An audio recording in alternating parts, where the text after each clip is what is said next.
the show. They don't know. They're fighting with each other. There's tremendous infighting. Those words, spoken in a series of private exchanges inside the halls of power, capture a moment when public confidence and private concern are moving in opposite directions. On the surface, officials dispatch briefings that insist supplies are sufficient and the fight is contained. Behind closed doors, senior figures are asking sharper, harder questions about what exactly is being used, what remains, and how quickly the industrial base can rebuild what has been spent. At the center of that friction is the vice president, who in private meetings has pressed military leaders for clearer answers. He is asked, according to officials, whether the Pentagon is giving the president the full account of the war's costs, the risks involved, and the sustainability of current operations. Those are not rhetorical queries. They are the kinds of questions, technical, granular, immediate, that determine strategy, not spin. The core worry is straightforward. Can the United States sustain a high tempo of munitions use in one theater without compromising its ability to deter or respond elsewhere? For decades, American force posture assumed the ability to absorb shocks, to fight on more than one front if necessary. Modern weapons, however, are expensive, complex, and finite. When a campaign stretches beyond headline-driven strikes into weeks of sustained operations, the ledger of attrition begins to matter as much as the battlefield map. Recent reporting and internal assessments point to significant rates of expenditure across a range of missile and interceptor systems. The numbers being discussed in policy circles read like a ledger of attrition. Roughly 1,400 Patriot interceptors expended from an inventory once counted in the low 2000s, small numbers of SM-3 interceptors used in specialized roles, several hundred SM-6 rounds fired from a stow.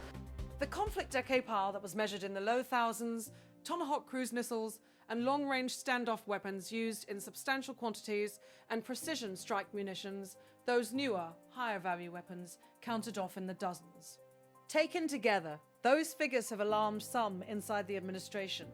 The concern is not merely that inventory levels have fallen, but that the rate of consumption could leave American forces short in a near-term contingency, whether that contingency would play out across the Taiwan Strait, on the Korean Peninsula, in Europe, or somewhere else where high-end munitions and layered missile defenses would be required. Part of the dilemma is operational, part industrial, and part political. Operationally, commanders on the ground must consider whether to conserve high-value weapons for the most critical targets or to keep using them aggressively to achieve immediate effects. Industrially, rebuilding inventories is not a turnkey problem. It requires production, capacity, supply chains, specialized components, and skilled labor. Politically, leaders weigh how much to reveal about limits without undermining deterrence or emboldening adversaries. Defense firms have signaled plans to ramp up production. Some production lines are expanding, others are being retooled, and new investments are being announced to speed up delivery. But even optimistic projections in industry and government suggest that replenishment for some high-demand systems could take years, not months, especially if consumption continues at current rates or expands. Replacement is hampered by bottlenecks, a limited number of firms that make certain rocket motors or seekers, foreign suppliers that provide critical raw materials, and the long lead times embedded in precision manufacturing. That timeline matters because it reshapes trade-offs. If the United States burns through stockpiles in a protracted campaign, would it still be able to fight a major conflict in the Indo-Pacific and meet obligations in Europe at the same time? The question is not hypothetical. It is a planning imperative. For years, planners warned that a high-intensity fight could erode stockpiles. Those warnings were often framed as worst-case scenarios, useful for budgeting and industrial policy. But an actual, sustained conflict that consumes munitions at a rapid clip moves those scenarios from theory into reality. Across the Pacific, regional competitors are watching closely. As munitions usage accelerated, Beijing increased the tempo of its own signaling, live-fire drills, near contested waters carrier group maneuvers close to the first island chain, and the forward deployment of modern surface combatants built to carry hundreds of vertical launch cells. Those platforms can hold long-range anti-ship missiles, air defense interceptors, or potentially hypersonic-capable weapons. The optics are deliberate. Sailing a modern surface combatant interview at a multilateral exercise demonstrates. Capability and test response times. Even rumors amplified by state media that advanced weapons have been fired into the water or rehearsed add a psychological layer to an already tense environment. When capitals see both a visible American campaign and heightened Chinese maneuvers, their calculations change. Allies ask whether the US can remain a steady provider of deterrence in multiple theaters. Adversaries look for any sign that a perception of strain can be exploited. The result is a strategic feedback loop. US operational choices influence adversary behavior, which in turn affects alliance cohesion and forward posture planning. Inside Washington, the debate takes on an inside versus outside character.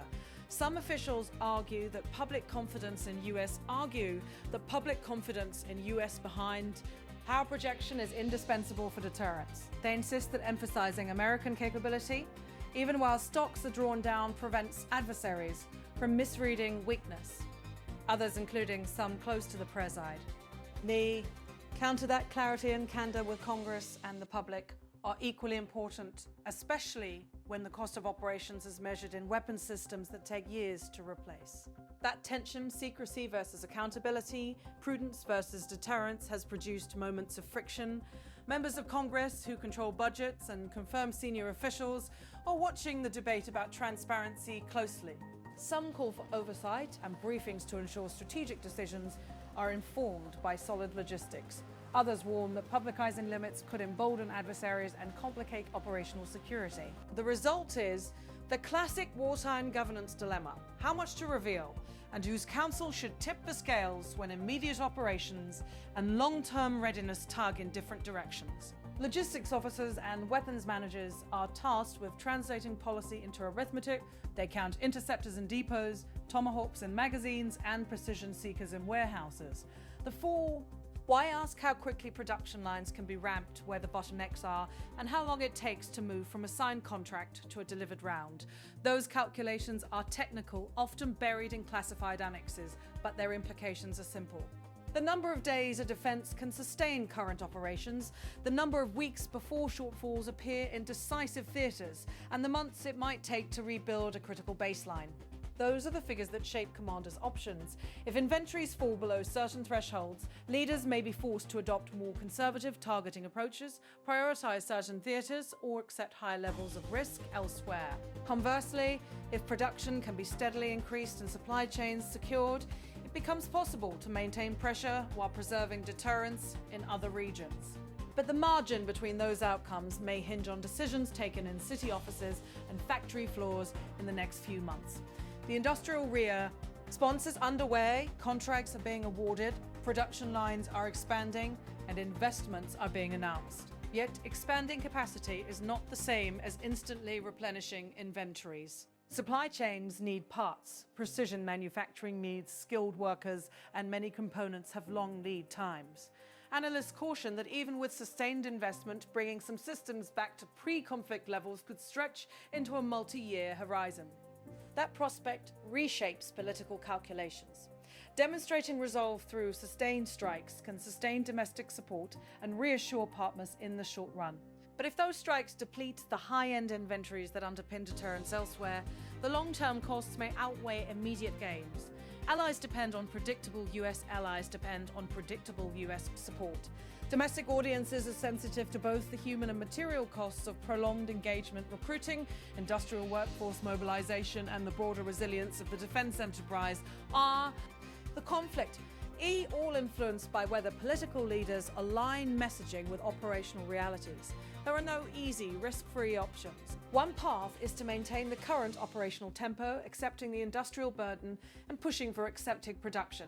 That approach emphasizes immediacy and influence over long-term inventory preservation. A second path is to conserve high-value munitions, prioritize targets, and accept a slower, more measured campaign, trading immediate operational effects for future flexibility. Each choice communicates something to allies and adversaries alike. Commanders and policymakers must also consider the human element that underpins logistics. The people who build, inspect, and maintain complex weapons are a critical part of surge capacity. Skilled technicians, precision machinists, and supply chain managers cannot be conjured overnight. Government and industry discussions now touch on workforce incentives, specialty training programs, and the need for CONSIS. Tent long-term contracts that provide stability to suppliers. Without those investments, ramping production quickly and sustainably will remain a challenge. Political oversight matters. Congress has tools, funding decisions, oversight hearings, and confirmation powers that can shape industrial response and strategic posture. Some members are already calling for briefings and accountability, arguing that strategic decisions should rest on transparent logistics assessments. Others warn that too much public disclosure could create vulnerabilities. Reconciling those positions will require careful judgment from leaders who must balance operational security with democratic accountability. What happens next depends on choices made in the weeks and months ahead. If industrial ramp-ups proceed without interruption, if supply chains hold, and if political will coalesces behind necessary funding, it will be possible to rebuild depleted inventories over time. If, however, production is slowed by political battles, international bottlenecks in critical materials, or further acceleration of demand due to renewed hostilities, the United States could face an operational window of vulnerability.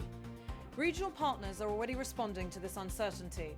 Allies in Asia and Europe are reassessing force posture, contingency plans, and the degree to which they must build their own capacities. For adversaries, even the hint of strain can shape calculations about escalation or probing operations. Strategic signaling, from ship movements to live-fire drills, seeds into these judgments and alters the landscape in subtle but consequential ways. Inside the administration, one message keeps resurfacing in conversation: the imperative to know precisely where things stand. The Vice President's private questions reflect that imperative, a desire to know how many interceptors, how many long-range missiles, how long before production can close the gap, and what risks remain if the conflict continue. News, those are not purely technical queries. They are the basis for strategic planning and public trust alike. In wartime, governments balance secrecy and projection of strength, but strategic decisions made without a clear accounting of logistics invite blind spots. As one senior official put it plainly in recent exchanges, get the facts straight. That imperative is not partisan. It is a practical requirement of governance at a time when modern warfare consumes not only men and time, but very particular kinds of munitions, machines, and parts that require a complex industrial ecosystem to replace.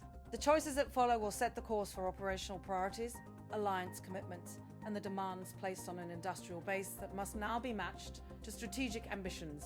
The coming months will test whether the machinery of defense, political, industrial, and military can align fast enough to sustain both the immediate campaign and the broader deterrent posture the United States has long promised its partners.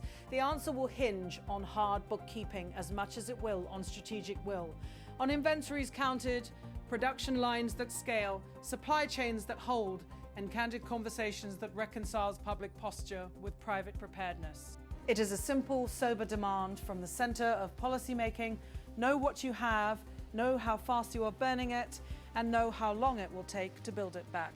In a world where perception shapes strategy and production shapes power, that arithmetic may determine not only how this conflict ends, but how secure the wider world remains in the years that follow.